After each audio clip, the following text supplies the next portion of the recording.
Hola, buenos días. Esta es la clase correspondiente al tema de electrostática. Es el primer tema que se ve cuando uno estudia la electricidad, el magnetismo y los circuitos eléctricos. Y se refiere simplemente al estudio de las cargas en reposo. Electroestática, estática significa reposo, electricidad o carga. Bien, para hablar de carga electrostática o de carga eléctrica, es necesario recordar conceptos básicos de química del átomo. ¿Por qué? Porque la fuente de electricidad son los electrones. Ustedes saben que un átomo está compuesto por un núcleo. Ese núcleo tiene cargas positivas. Las cargas positivas lo vamos a identificar con una P minúscula y un signo más. Y alrededor de este núcleo, donde también están los neutrones, pero los neutrones justamente no tienen carga, son neutros, y alrededor están los electrones girando, que los vamos a identificar con una E minúscula y una carga, un signo menos de carga negativa. Es decir, en el núcleo está la carga positiva, los protones, y alrededor del núcleo las cargas negativas, los electrones. Este átomo que hemos representado acá es justamente el átomo de hidrógeno, el primero de la tabla periódica, porque tiene masa atómica 1, es decir, que tiene un protón y un electrón. Por ejemplo, si yo quisiera identificar el átomo de helio, que es el que sigue en la tabla periódica, el helio simplemente es igual, pero en su núcleo tiene dos cargas positivas y a su alrededor están girando dos electrones con sus cargas negativas. Y así todos los elementos de la tabla periódica. Lo único que cambia entre un elemento y otro de la tabla periódica es la cantidad de protones y electrones a su alrededor. Estos átomos que hemos dibujado acá tienen carga neutra. ¿Por qué? Porque tienen la misma cantidad de protones y de electrones. Es decir, que se neutralizan entre ellos las cargas y la carga global del átomo es neutra, es cero. Pues bien, ¿qué ocurre? Los electrones, como están alrededor del núcleo, se pueden trasladar y compartir con otros átomos. Cuando un átomo comparte electrones a otro, ¿qué ocurre? Puede ceder electrones o puede recibir electrones. Si este átomo de hidrógeno cede su electrón, este electrón se va y va a quedar con carga positiva. Y en ese caso, este átomo se va a transformar en un catión porque va a ser un átomo de hidrógeno pero con carga positiva. Bien, ahora bien, si ese electrón, supongamos que lo cedió al átomo de hidrógeno que estaba al lado, ¿qué va a ocurrir? El átomo de helio va a tener otra carga adicional a las dos que ya tiene y va a quedar desbalanceado porque va a tener dos protones y tres electrones. En ese caso el helio se va a transformar en un anión y va a tener carga negativa. Es decir, que los átomos tienen carga neutra, salvo que hayan recibido o cedido un electrón. Cuando ceden un electrón, tienen carga positiva y se los llaman cationes, y cuando reciben un electrón, tienen carga negativa y se llaman aniones. Bien, nosotros en física, a la carga en forma genérica, lo vamos a denominar con una letra minúscula Q. Simplemente vamos a poner Q positiva a las cargas positivas y Q negativa a las cargas negativas. ¿En qué se miden las cargas? En una unidad que se llama el coulomb, que lo vamos a representar con una C mayúscula, y el valor del coulomb, que es el valor de la carga de un electrón, es de, me voy a fijar para no equivocarme, 1,6 por 10 a las menos 19 coulomb. Es decir, que la carga de un solo electrón equivale a 1,6 por 10 a la menos 19 coulomb. Desde ya hago una aclaración, sobre todo para los que tienen calculadoras Casio, que es la que yo uso y es con la que me manejo. Esta notación, que es la notación notación científica, cuando ustedes tienen que escribir ese número en la calculadora, es muy simple. Tienen que escribir 1,6, el 10 a la 19 se aprieta la tecla X, que significa exponencial, luego escriben el número 19 y como tiene carga negativa, tienen que apretar la tecla más menos. En algunas calculadoras primero tienen que apretar la tecla más menos y después el 19, en otras ponen 19 más menos y ahí automáticamente se le cambia el signo. Es decir, que el número 1,6 por 10 a la menos 19, en la calculadora tiene que exponer 1,6 exponencial 19 más menos para que quede negativo y ahí ya queda escrito el número en la calculadora y ya queda operable para hacer cualquier cálculo con otro número, multiplicarlo, dividirlo, etc. Hecha esta aclaración, vamos a continuar con nuestra carga del electrón. Hay una teoría que se llama la teoría cuántica de la electricidad, que significa que la electricidad se transfiere en paquetes definidos. Es muy simple esto. Yo les dije que la electricidad es el acto de ceder o atraer electrones, es decir, es el viaje de los electrones lo que produce electricidad. Y como la carga de un electrón es un número fijo y yo puedo ceder 1, 2, 3, 4 electrones, los que sea, siempre la cantidad de electricidad que yo voy a ceder o recibir es un múltiplo de este número.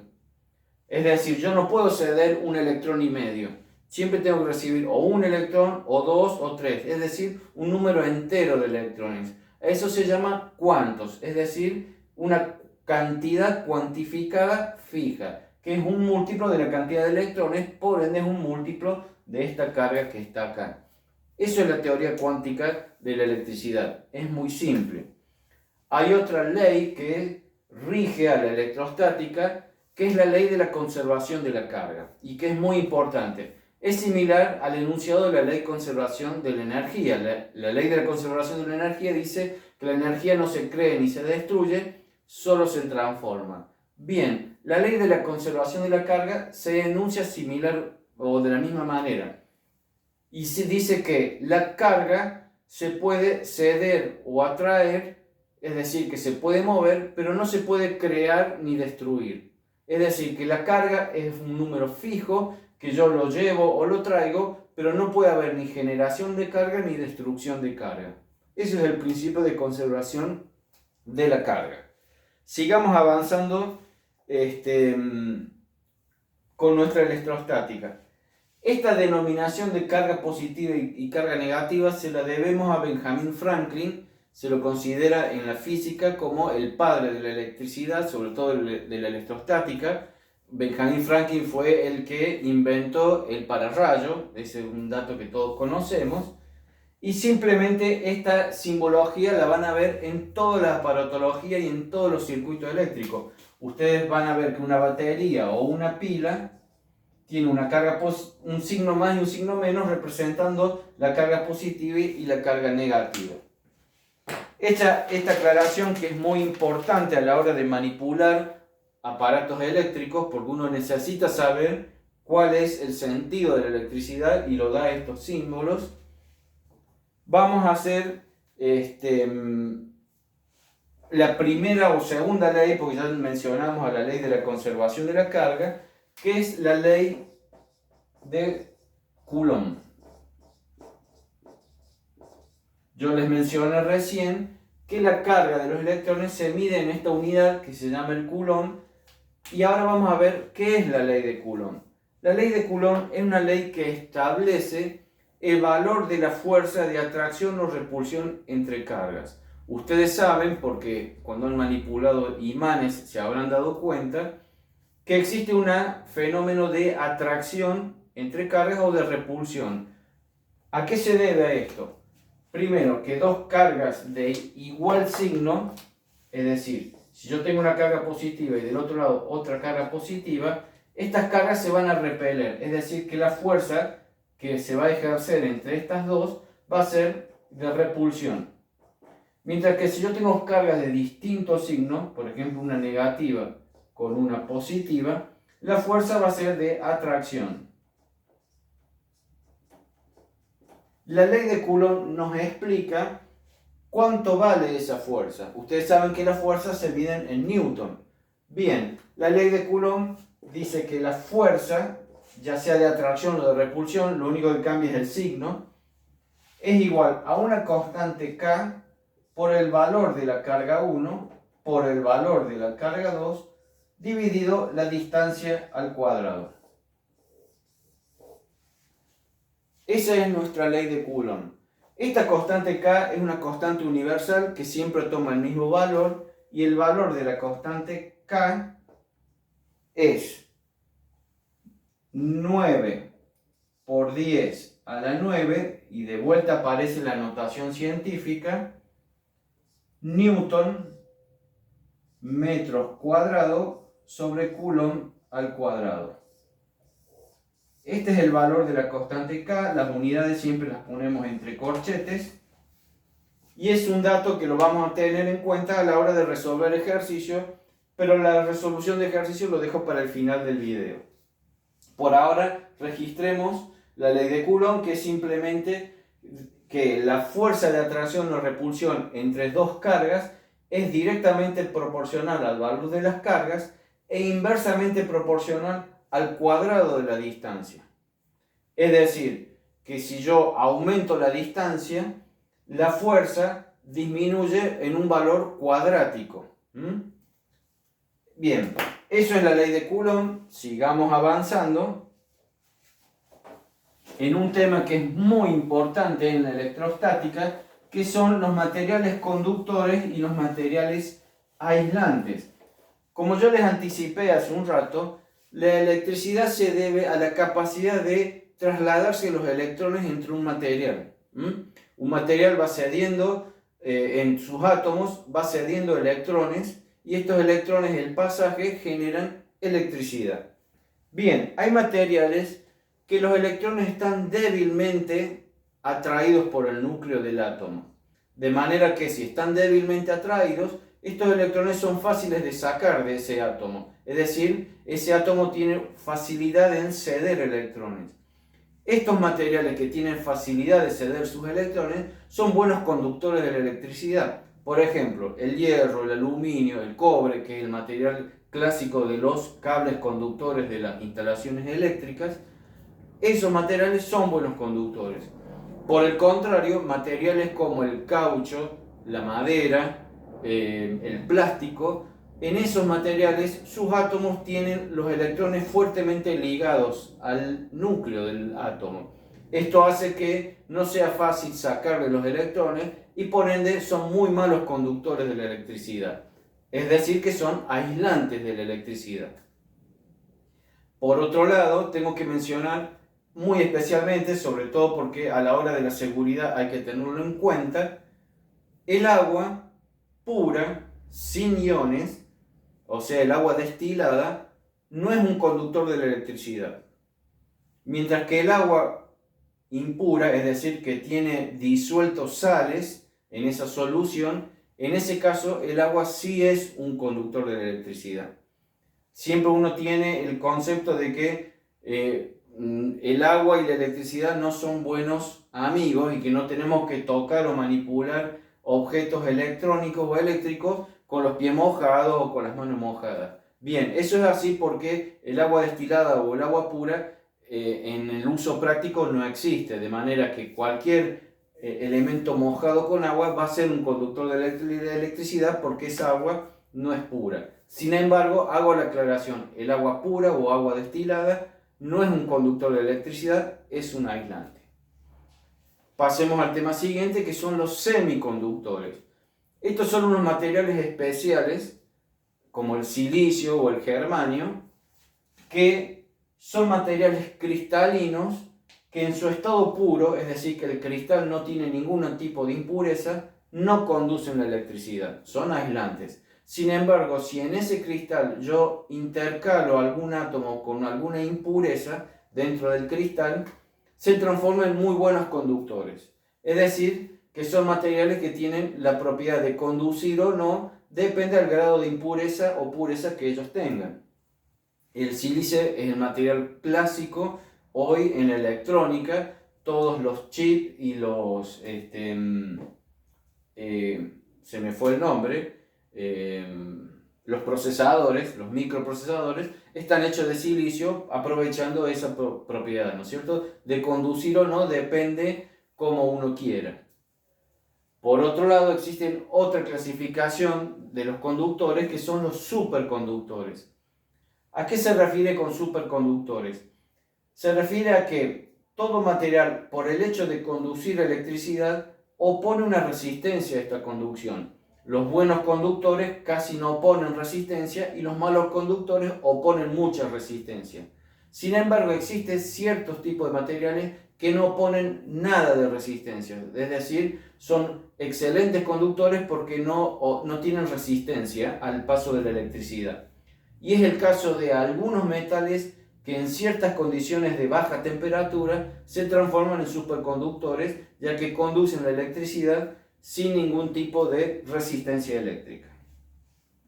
Bien, entonces, ya hemos hablado de carga, de la ley de Coulomb, de conductores y aislantes, de semiconductores y de superconductores. Lo que nos queda por ver ahora es el concepto de carga por fricción y de carga por inducción.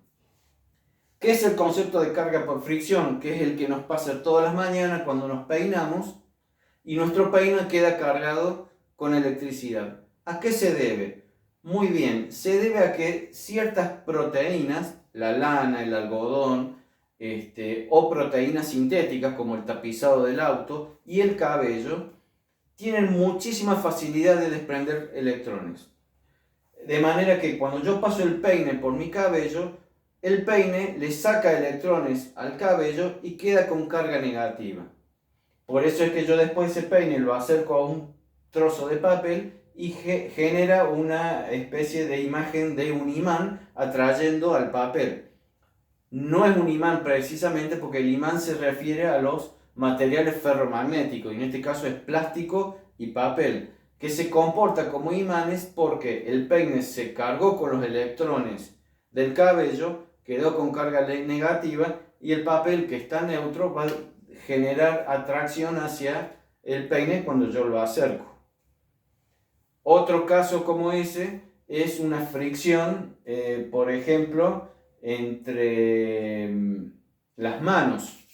Cuando yo fricciono las manos, puede haber un pasaje de electrones de una a la otra y queda con carga. Y después cuando yo le doy la mano a otra persona al saludarlo, se da ese chispazo que a veces sentimos, que también lo sentimos cuando nos bajamos del auto. ¿Por qué? Porque al bajarse friccionamos nuestro cuerpo con el tapizado del auto y el tapizado nos cede electrones, y después cuando tocamos a alguien automáticamente cedemos este exceso de electrones que nos quedó cargado en nuestro cuerpo a la otra persona y generamos ese chispazo. Bien, ese es el caso de carga por fricción. El otro caso, que es el de carga por inducción, se refiere a un cuerpo neutro al que se le acerca sin entrar en contacto. El caso anterior sí o sí había contacto, en el caso de la inducción no hay contacto, y al acercarse un cuerpo cargado se produce un reacomodamiento de las cargas dentro de ese cuerpo, quedando con carga. Lo voy a dibujar para que se entienda. Supongamos el caso de una varilla de plástico o de vidrio que la froto en mi cabello. Esa varilla va a quedar con carga porque le robó los electrones al cabello y quedó con carga. De manera que mi varilla va a tener muchas cargas negativas disponibles.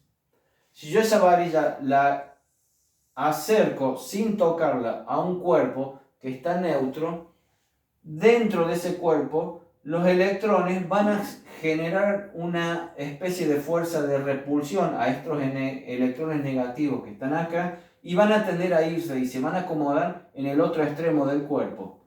De manera que de este lado van a quedar liberadas las cargas positivas, porque todos los átomos que estaban acá, sus electrones se fueron hacia los átomos del otro extremo del cuerpo. Entonces, si yo alejo la varilla, se vuelven a reordenar las cargas y el cuerpo queda con sus cargas simétricamente dispuestas. Si acerco la varilla, automáticamente las cargas negativas de este extremo se van al otro extremo por repulsión hacia la varilla y queda con ese estado de carga como si fuera un imán. Entonces, no hay contacto en la carga por inducción y sí hay contacto en la carga por fricción. Por último, y ya para terminar con la clase de electrostática, que en realidad lo que les he hecho es un resumen, vamos a resolver ejercicios típicos de fuerza de Coulomb, que son muy sencillos. Como les dije o les anticipé, la única complejidad que tienen es la notación de los números en la calculadora, porque son números muy chiquitos y usan la notación científica. Por ejemplo, vamos a resolver un ejercicio típico donde tenemos dos cargas, una carga Q1 y una carga Q2. Estos ejercicios en donde yo quiero averiguar cuál es la fuerza de repulsión o atracción entre estas cargas, siempre se da como dato los valores de la carga. Por ejemplo, en este caso, le voy a dar a la carga Q1 el valor de 3 microcoulomb, mientras que a la otra carga le voy a dar el valor de menos 2 microcoulomb. Y la distancia que los separa, ese es un dato que también hay que darlo, es de 1,2 metros. Yo lo que tengo que averiguar es el valor de la fuerza. En este caso, si esta carga es positiva y esta carga negativa, va a ser una fuerza de atracción, ¿no es cierto? Si las dos fueran negativas o las dos positivas, las fuerzas serían de repulsión. ¿Cuánto vale esa fuerza? Bien, usamos la fórmula de la ley de Coulomb, la constante K por Q1 por Q2 sobre la distancia que la separa al cuadrado. Ponemos el valor de la constante K, 9 por 10 a la 9 newton metro cuadrado sobre Coulomb al cuadrado, entre corchetes, por el valor de la carga 1, que es de 3 microcoulomb. ¿Qué significa microcoulomb? El prefijo micro significa la millonésima parte del valor, es decir, que sería 3 por 10 a la menos 6, 10 a la menos 6 es la millonésima parte del coulomb, por la otra carga, 2 por 10 a la menos 6 coulomb, dividido la distancia al cuadrado, que es 1,2 al cuadrado metros al cuadrado. Recuerden que el 1,2 tiene una unidad, de manera que este factor al cuadrado afecta tanto al número como a la unidad. Sigamos avanzando. Un consejo que yo les doy. Directamente el valor de la carga no lo pongo en la resolución del ejercicio. ¿Por qué no lo pongo? Porque yo ya me anticipé cuál es el sentido de la fuerza. Va a ser una atracción porque hay un positivo con un negativo. Pero el valor numérico de la fuerza no va a cambiar si yo pongo el valor con carga negativa o positiva. Avancemos. ¿Cómo haría yo para el cálculo? Bien, en mi calculadora pongo 9 tecla exponencial 9 por 3 tecla exponencial 6 con el más menos para que quede a la menos 6 por 2 tecla exponencial 6 con el signo más menos, así me queda menos 6. El resultado de multiplicar esos tres números da 0,054 y va a ser dividido 1,2 al cuadrado, que es 1,44. Veamos las unidades.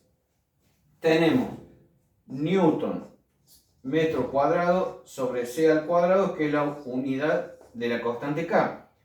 Por esta carga Coulomb, por esta otra carga Coulomb, dividido este metro cuadrado, y voy a ver que este metro cuadrado con este metro cuadrado lo puedo simplificar. Estas dos cargas es carga al cuadrado, de manera que las puedo simplificar con esta c al cuadrado y me queda la unidad de fuerza, que es la de newton. Entonces, hago el cálculo y esto me da 0,0375 newton. Y ahí queda resuelto el ejercicio de encontrar la fuerza de atracción, en este caso, entre dos cargas. Luego les voy a mandar más ejercicios para que ustedes resuelvan junto con el mail del video. Muchas gracias.